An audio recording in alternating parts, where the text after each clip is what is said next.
즐거워서 참 감사합니다.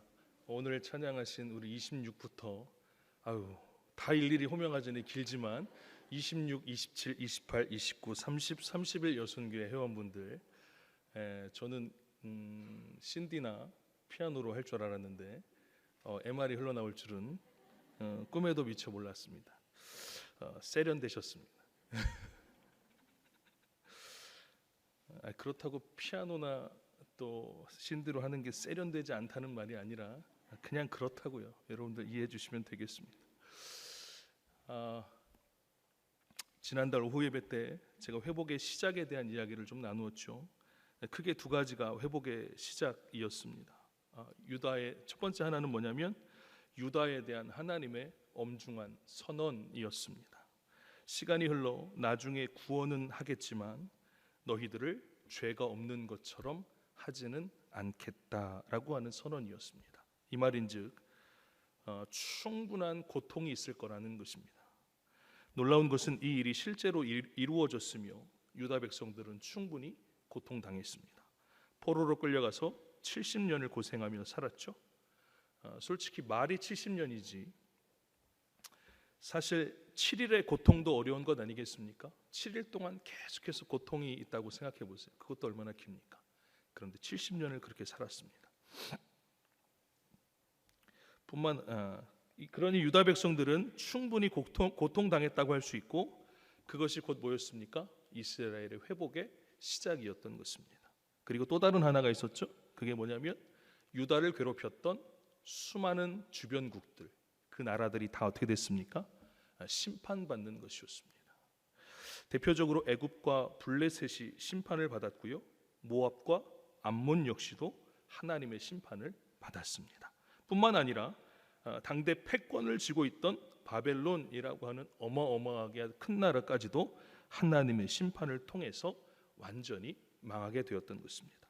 이렇게 하나님은 유다를 괴롭혔던 나라들을 다 어떻게 하셨어요? 응징하셨습니다. 그것도 죄를 깨우쳐 뉘우칠 정도의 아주 강하게 응징하셨다 이 말입니다.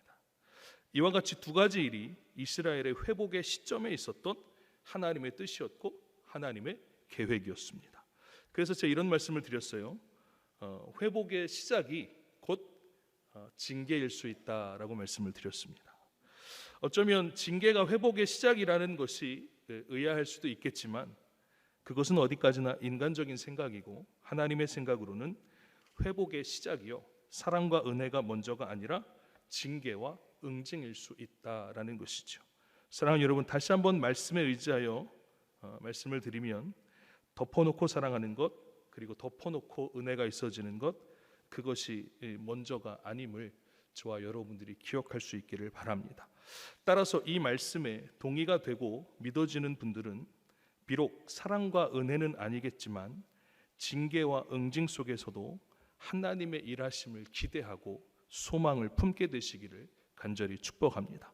그래서 진짜 회복의 때에 그때를 가장 먼저 직감하고 크게 기뻐하고 즐거워할 수 있는 저와 여러분들 모두가 될 수 있기를 주님의 이름으로 간절히 축복합니다.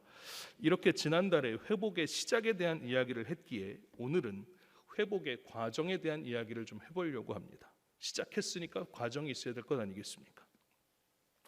오늘 본문의 말씀은 예레미야 애가인데 말씀을 나누기에 앞서서 잠깐 예레미야 애가에 대해서 설명을 좀 해야 될 것 같습니다. 간단히 설명을 하면 애가라고 하는 명칭이 붙었기에 명칭에 걸맞게 슬픔의 노래가 맞습니다. 이 책 속에는 나라가 망한 이후의 일들을 상세히 기록하고 있는데 주전 722년에 북이스라엘이 아수르에 의해 망했습니다. 또한 주전 586년이죠. 예루살렘의 파괴와 함께 남유다가 바벨론에 의해 멸망당하게 되었던 것입니다. 이렇게 북이스라엘도 남유다도 완전히 망했던 것입니다.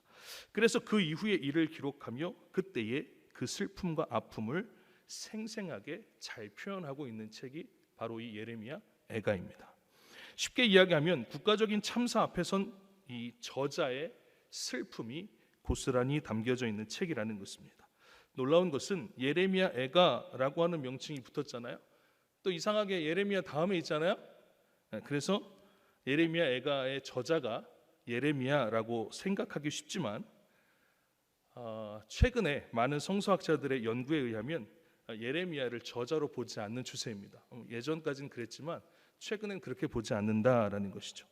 예레미야서와의 차이점도 적지 않고요. 심지어 예레미야서와 상반되는 기록도 있기 때문에 오히려 저자가 누구인지 모른다라고 보는 것이 옳다라고 합니다. 어쨌든 이름 모를 저자가 나라 잃은 슬픔, 나라가 망한 슬픔을 아주 세밀하고 자세하게 기록하고 있다는 것이죠. 그래서 전체적으로 보면 예레미야 애가서를 전체적으로 보면 어두운 분위기의 말씀이 주를 이루고 있어요. 그러나 중간중간 그리고 끝에 가서는 하나님께 질문을 하거나 또 탄원하는 가운데 하나님을 바라보고자 하는 저자의 모습도 찾아볼 수 있는 그러한 책입니다. 어쨌든 전체적으로 어두운 분위기의 말씀인 예레미야 애가의 말씀을 통해 저는 오늘 회복의 과정에는 어떠한 일들이 일어나는지 좀 알아보고 나누고자 합니다. 먼저는 말씀에 대해서 알아보고 말씀을 통해 알 수 있는, 깨달을 수 있는 회복의 과정이 무엇인지 이야기하는 식의 교차 방식을 통해서 오늘 말씀을 함께 나누겠습니다. 그럼 먼저 1절 말씀을 볼까요? 슬프다 어찌 그리 금이 빛을 잃고 순금이 변질하였으며 성소의 돌들이 거리 어귀마다 쏟아졌는고. 아멘. 여러분, 슬프다 이 한마디만 보아도 전형적인 슬픔의 노래 아니겠습니까? 애가죠. 저자는 지금 슬픈 마음을 쏟아내고 있는 것입니다. 금이 빛을 잃었고 순금이 변질되었으며 성소의 돌들이 쏟아졌다. 여러분, 성소의 돌들이 쏟아졌다라고 하는 말은 무슨 말이 되겠습니까? 성소가 무너졌다라고 하는 이야기가 됩니다. 성소가 무너질 정도이니 예루살렘은 완전히 무너졌다라는 것을 우리가 알 수 있는 것입니다. 예레미야 이야기를 할 때도 말씀을 드렸지만 여러분, 이스라엘 백성들에게는 뭐가 있었습니까? 성전 우월주의가 있었습니다. 또한 성전은 절대로 무너지지 않는다라고 하는 성전 불패의 확신도 믿음도 가지고 있었다라고 말씀을 드렸습니다. 누가요? 유다 백성들에게 그런 마음들이 있었어요. 그런데 지금 그렇게 우월한 성전, 또 불패할 것이다 라고 하는 이 성전이 어때요? 완전히 무너져 버리고 만 것입니다. 자, 그러면 이 말인즉 무슨 말일까요? 자, 이런 말입니다.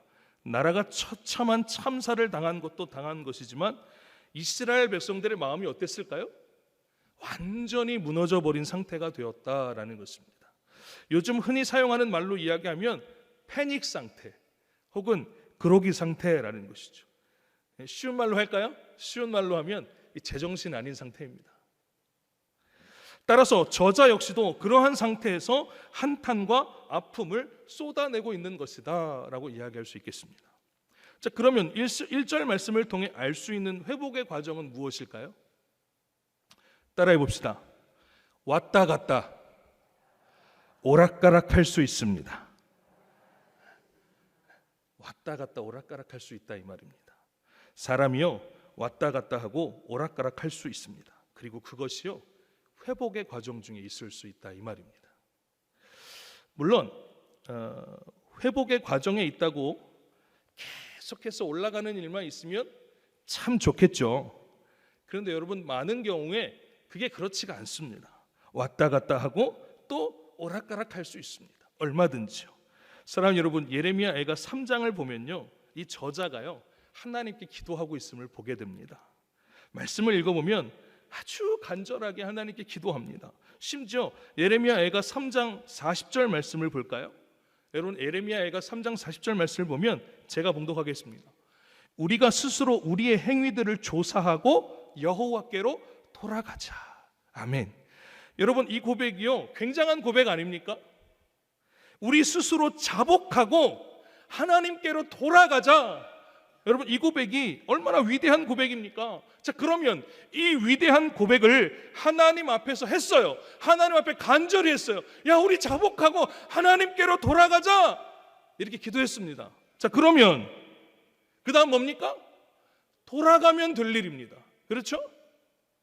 그런데 저자는 3장에서 분명히 우리 자복하고 하나님께 돌아가자 했습니다. 그런데 4장에 와서 지금 뭐라고 하고 있는 거예요?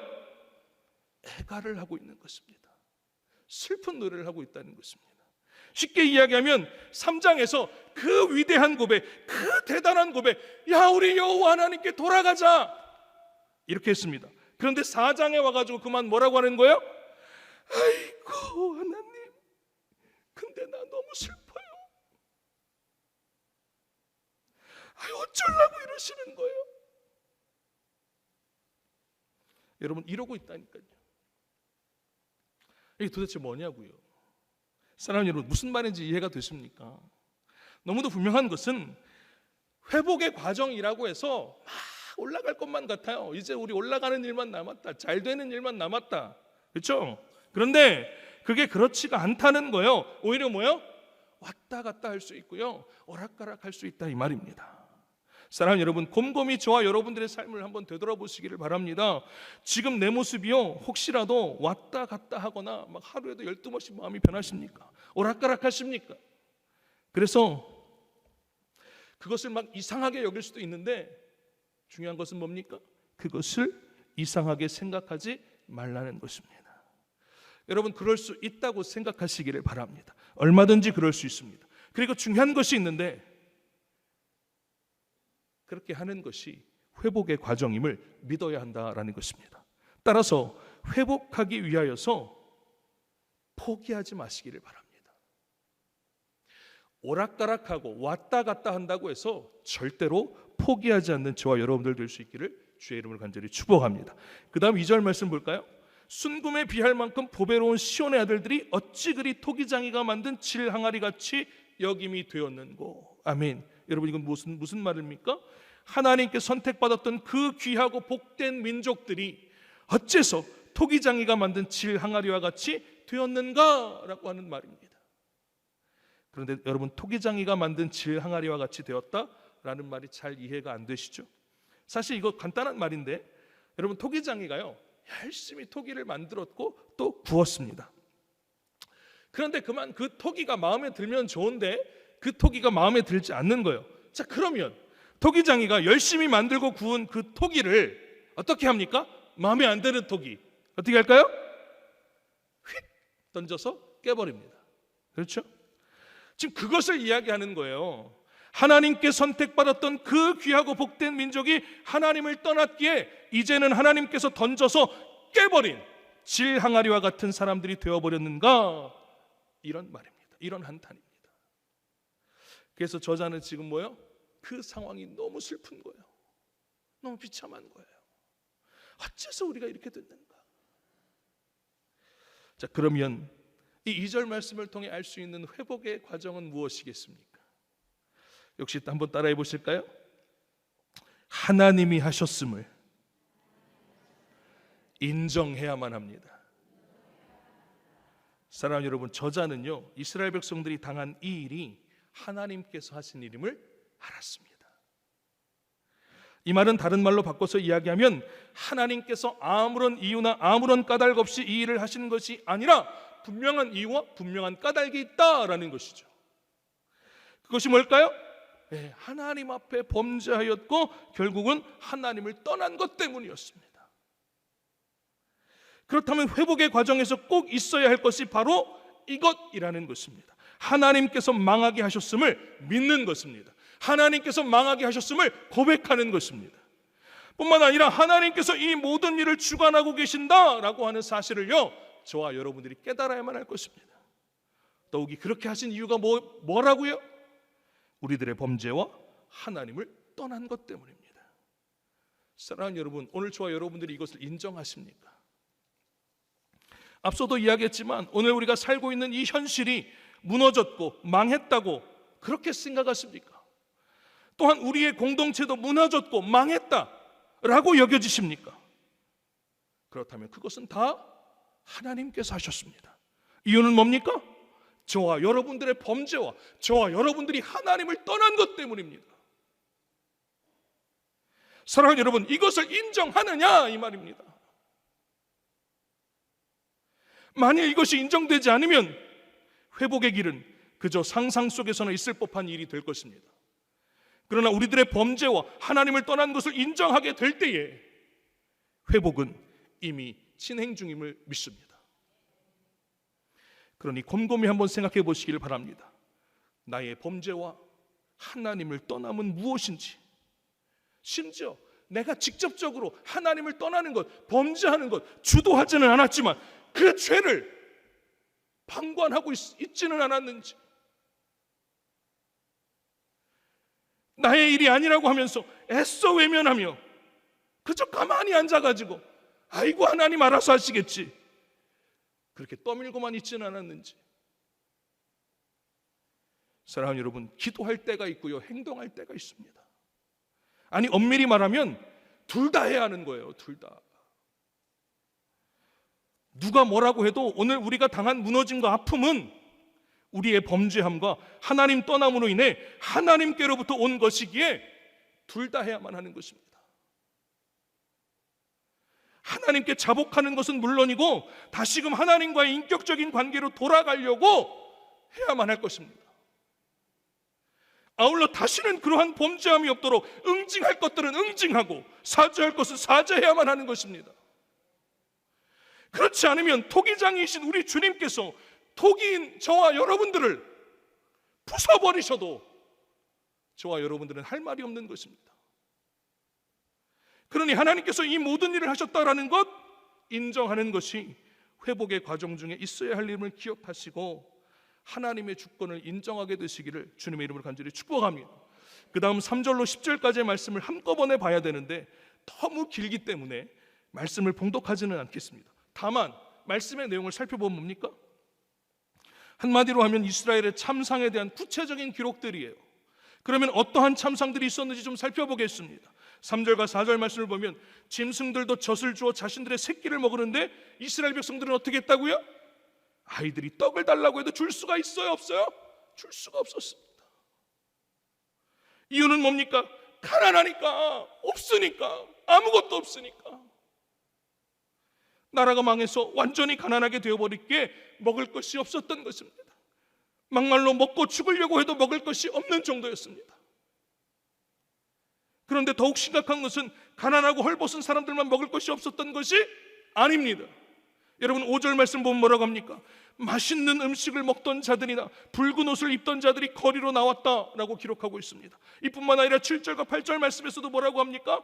존귀한 자들이 이전에는 얼굴빛이 좋아서 신수가 환하더니 이제는 하도 말라가지고 막대기처럼 되어버렸기에 알아볼 수조차 없다라고 기록하고 있습니다.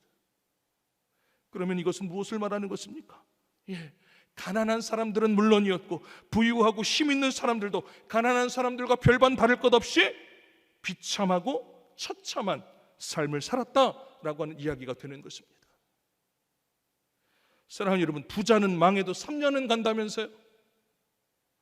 그런데 지금 이스라엘 백성들은 가난한 사람들은 물론이고 부유했던 사람들까지도 국가적 재난의 현장에서 고난과 고통을 고스란히 다 겪을 수밖에 없었던 것입니다.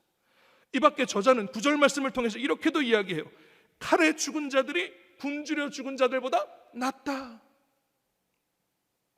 사랑하는 여러분, 이 당시 상황이 어느 정도로 심각한 상황이었는지 감이 오십니까? 정말로 심각했습니다. 그런데 여러분, 이것이 끝이 아니었습니다. 심각함의 끝이 있는데 여러분, 오늘 이 자리에 있는 어머니들에게는 너무나 소름 끼칠 만한 일이 일어났습니다. 여러분 10절 말씀 볼까요? 딸 내 백성이 멸망할 때에 자비로운 부녀들이 자기들의 손으로 자기들의 자녀들을 삶아 먹었도다.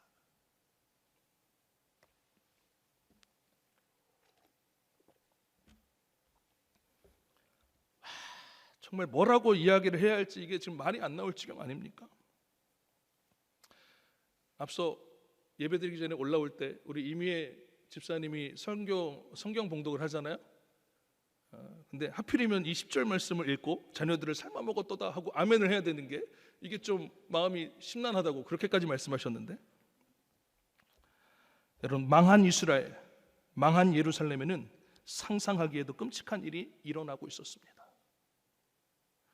어머니가 자녀들을 잡아먹을 정도로 처참하고 비극적인 상황까지 펼쳐졌던 곳이 바로 이스라엘 예루살렘이었습니다.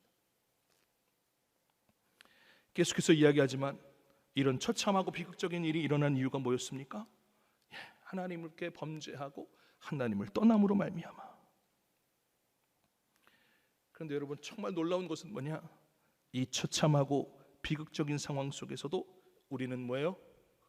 회복의 과정을 발견할 수 있다고 하는 사실입니다. 앞서 이 일이 곧 하나님께로부터 왔음을 아는 것이 회복의 과정이다라고 말씀을 드렸는데, 그것과 연관이 있어요. 한번 따라해 볼까요? 잘 가고 있음을 믿고 고백하는 것입니다. 잘 가고 있음을 믿고 고백하는 것입니다. 아니 목사님, 이렇게 처참하고 비참한데 아니 도대체 뭘 잘 가고 있다는 거예요? 아니, 이렇게 처참한데. 대뜸 반문하실지도 모르겠습니다. 그러나 아무리 그렇게 물으셔도 분명한 것은 잘 가고 있다는 것입니다. 사실 여기에는 영적인 눈, 영적인 안목이 있어야 하는데, 여러분 영적인 눈과 안목을 가지고 잘 들어보시기를 바랍니다.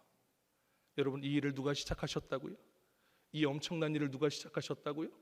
하나님께서 시작하셨습니다. 그래서 눈에 보이는 인간적인 것들, 인간의 눈으로 보기에 좋아 보이는 그 모든 것들이 다 완전히 무너졌고 처참해졌습니다. 그런데 동시에 이때가 사실은 뭘까요? 영적으로 성숙하고 성장할 수 있는 때라는 것을 저와 여러분들이 기억하시기를 바랍니다. 혹 이해가 잘 안 되시는 분들이 계실까요? 자, 그러면 우리가 좀 반대로 생각해 봅시다. 반대로 생각해 보면 훨씬 더 이해가 쉬운데, 여러분 이스라엘이 이렇게 처참해지거나 비참해지지 않았을 때를 생각해 봅시다. 이렇게 처참한 상황이 오기 전이에요. 이런 비참한 상황이 오기 전입니다. 자, 그럼 그때가 좋은 때라고 말할 수 있습니까? 아니죠. 절대적으로 좋은 때가 아니었습니다. 처참하고 비참한 상황이 없었던 그때가요, 절대적으로 좋은 때가 아니었다니까요. 왜 그럴까요? 그때는 비참함과 처참함은 없었을지라도 무슨 때예요? 하나님께 범죄한 때예요. 그리고 하나님께로부터 뭐예요? 완전히 떠난 때였습니다. 그런데 그때가 좋은 때입니까? 처참함과 비참함이 없다고 그때가 좋은 때예요? 누가 그렇게 말할 수 있습니까? 바로 그것입니다. 눈에 보이는 인간적인 것들이 건재했을 때, 그러나 영적으로는 완전히 무너졌을 때, 그때는 결코 좋은 때가 아닙니다. 그러니 인간적인 것이 건재했어도 하나님을 떠났기에 영적으로 무너진 때는 결코 좋은 때가 아니라는 거예요. 따라서 그때를 좋은 때라고 한다면 그것은 뭐예요? 영적인 눈이 가려진 사람들이라는 거예요. 보나마나 틀림없어요. 그러나 눈에 보이는 것은 완전히 무너지고 처참해졌어도 하나님을 바라볼 줄 아는 눈이 띄었다면, 또한 하나님과 소통할 수 있는 기회가 있다면, 여러분 그것은 오히려 뭡니까? 잘 가고 있는 때라는 것입니다. 사랑하는 여러분, 앞서 인간적인 것이 완전히 무너지고 처참했을 때가 영적으로 성장하고 성숙할 때라고 한 이야기가 왜 맞는 이야기인지 이해가 되셨습니까? 그러니 영적인 눈으로 바라보면 인간적인 면으로 무너지고 처참해진 이때가 사실은 뭡니까? 잘 가고 있는 때라는 것입니다. 혹시라도 지금 우리가 살고 있는 삶의 현장이, 가정이, 공동체가, 사업장이 등등 완전히 무너졌고 완전히 처참해지셨습니까? 그렇다면 사실은 그때가 영적으로는 성장하고 성숙할 때임을 저와 여러분들이 기억하실 수 있기를 바랍니다. 아울러 회복을 향해 잘 가고 있는 때임을 저와 여러분들이 깨닫게 되시기를 간절히 축복합니다. 말 나온 김에 앞뒤 좌우에 앉은 분들에게 진심으로 한번 좀 고백해 볼까요?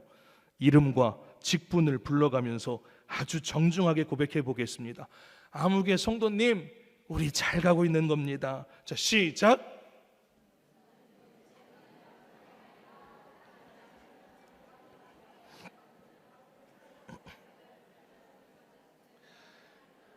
무너지고 부서졌어도 잘 가고 있는 겁니다.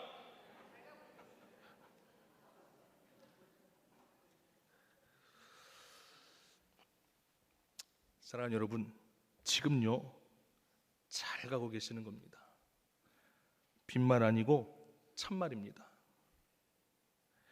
처참하고 무너진 것이 영적인 눈으로 보면 잘 가고 있는 것인 줄로 믿습니다.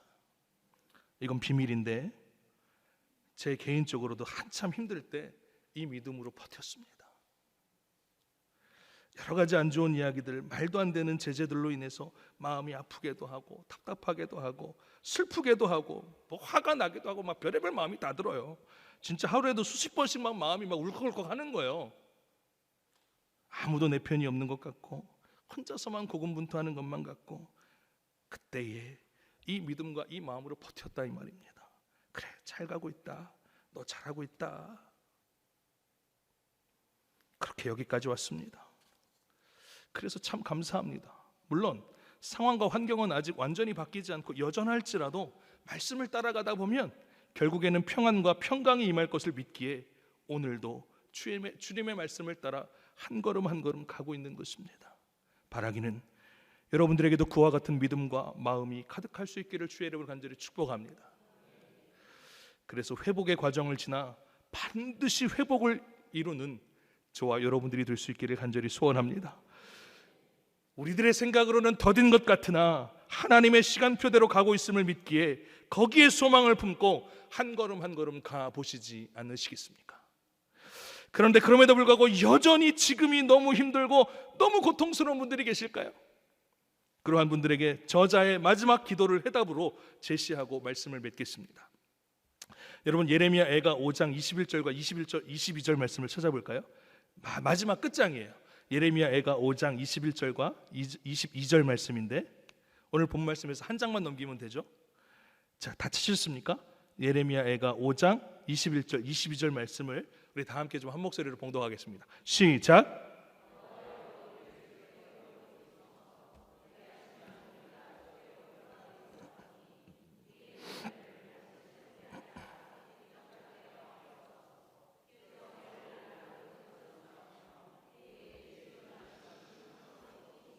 아멘. 여러분, 이 말씀 진짜 크게 아멘 해야 되는 거예요. 왜냐하면 거꾸로 해석해야 이해가 쉽기 때문에 22절 말씀부터 보면 이런 말인 거예요. 하나님이 우리를 완전히 버리셨고 또 우리에게 진노하심이 아무리 클지라도, 21절로 넘어갑니다. 하나님의 주권으로 우리를 돌이키시면 우리는 돌아갈 수밖에 없는 존재들입니다. 그러니까 우리들을 새롭게 하사 옛날과 같이 이스라엘이, 예루살렘이 북적북적되게 하여 주옵소서. 아멘. 사랑하는 여러분, 하나님이 완전히 버리셨다 할지라도, 하나님이 완전히 망가뜨렸다 하실지라도 하나님의 일하심을 믿고 소망하며 기다리겠다라고 하는 저자의 간절한 기도입니다. 또한 동시에 황폐한 도시에 사람들이 북적북적할 것을 믿음으로 고백한 믿음의 기도입니다. 예레미야 애가의 저자는 하나님이 완전히 버리셨어도 하나님을 기대하고 소망한다고 하는데, 여러분, 오늘 저와 여러분들이라고 해서 이런 고백 못 하시겠습니까? 하나님이 완전히 버리셨대도 이런 고백을 하는데, 사랑하는 여러분, 분명한 것은 하나님의 뜻과 계획 가운데 잘 가고 있습니다. 그러니 끝까지 하나님의 말씀을 따라서 잘 가서 이 회복의 과정을 잘 지나고 결국에는 뭡니까? 저와 여러분들의 삶이, 그리고 공동체가, 사업장이 성장하고 성숙하는 것을 보게 되는 저와 여러분들 모두가 될 수 있기를 주님 이름으로 간절히 축원합니다. 함께 기도하겠습니다. 하나님, 참 감사합니다. 오늘도 주님의 말씀을 통하여서 우리에게 말씀하여 주시니 참 감사합니다. 이스라엘이 바벨론에 완전히 망한 뒤 이스라엘의 상황은 처참하고 비참함의 끝을 달리는 상황이었습니다. 그래서 저자는 애가를 불렀습니다. 그런데 한 걸음 물러나서 생각해 보면 사실 이것은 회복으로 가는 과정이었습니다. 더욱이 잘 가고 있는 과정이었습니다. 그런데 그렇게 잘 가고 있는 과정 가운데 왔다 갔다 하거나 오락가락하게 될 때에 하나님께서 우리들을 잘 잡아 주옵소서. 또한 이 모든 일을 하나님께서 하셨음을 믿사오니 우리의 길과 걸음을 주님이 친히 인도하여 주옵소서. 바라기는 영적인 눈을 뜨며 영적인 안목을 갖게 하옵소서. 그렇게 하나님의 말씀을 따라 이루어지는 회복의 역사 경험케 하옵소서. 특별히 이제 세상을 향해 걸음을 내딛는 사랑하는 성도들 한 사람 한 사람의 발걸음이 힘있게 하시고 늘 주님과 함께 동행하는 복된 삶이 되게 하여 주옵소서. 삶 속에서 하나님 예배하다가 또다시 예배당에서 기쁨으로 만나 하나님을 예배하는 우리 모두가 되게 하옵소서.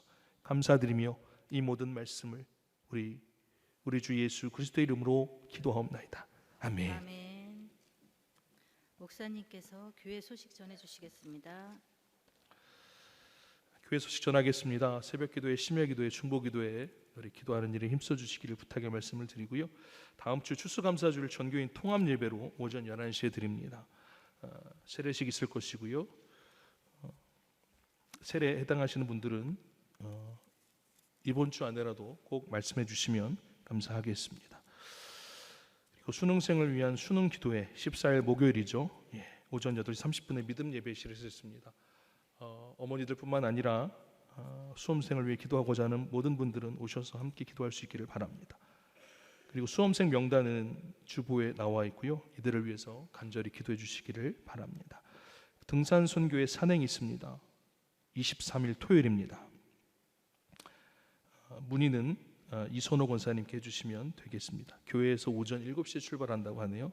23일 토요일 오전 7시 기억해 주시면 되겠습니다. 그리고 돌아오는 토요일이네요. 허인무 집사님, 최은숙 권사님 차녀, 허세영 양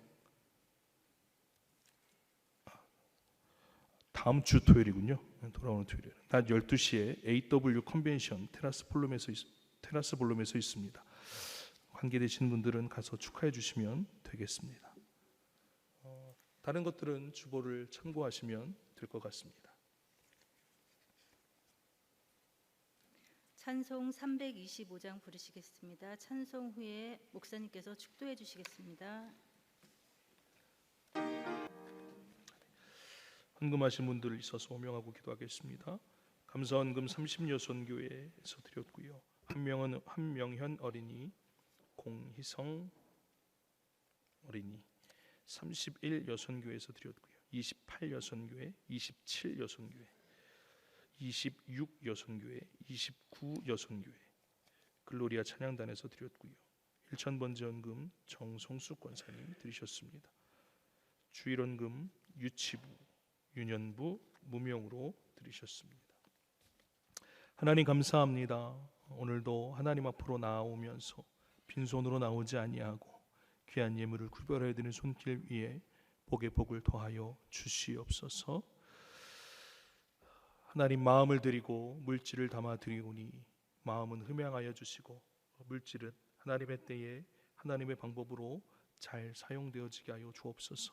사람을 살리고 세우는 기적의 예물 될 수 있도록 인도하여 주옵소서.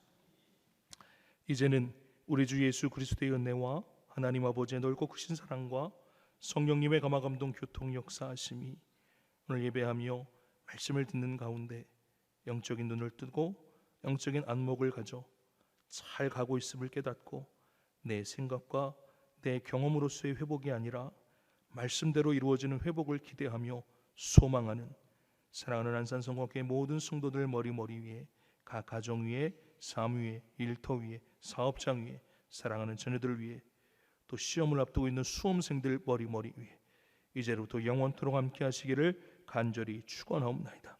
아멘.